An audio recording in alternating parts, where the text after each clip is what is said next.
গ্রীষ্মের প্রাণ জুড়ানো ফল তরমুজ। সুমিষ্ট রসালো এই ফলে যেমন শরীর তরতাজা থাকে, তেমনি এই ফলেই কিন্তু প্রাণ ফিরে পাবে আপনার ত্বক। তবে এই জন্য জানতে হবে তরমুজের সঠিক ব্যবহার। তরমুজে রয়েছে প্রায় 90% পানি, যা পানি শূন্যতা দূর করতে কার্যকর ভূমিকা রাখে। এছাড়াও তরমুজে থাকা অ্যামিনো অ্যাসিড ত্বকের কোলাজেন নামক উপাদান বৃদ্ধিতে সহায়তা করে।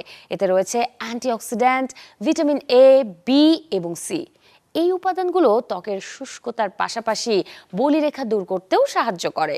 গরমের দিনে ত্বকে থাকা ব্ল্যাক হেডস, র্যাশ, পোড়া ভাব কিংবা ব্রণের সমস্যা দূর করতে ব্যবহার করতে পারেন তরমুজের রসের আইস কিউব। চাইলেই তরমুজের রসের সঙ্গে চালের গুঁড়ো মিশিয়ে নিয়ে স্ক্রাবিং করতে পারেন।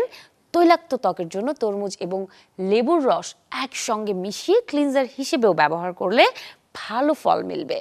এছাড়াও তরমুজের খোসার সবুজ অংশ সেদ্ধ করে সেই পানি ব্যবহার করতে পারেন টোনার হিসেবেও। নগদ নিয়ে এলো হার না মানা হার অফার। সর্বনিম্ন 10,000 টাকা রেমিটেন্স নগদে পাঠালে থাকছে স্বর্ণের হার জেতার সুযোগ।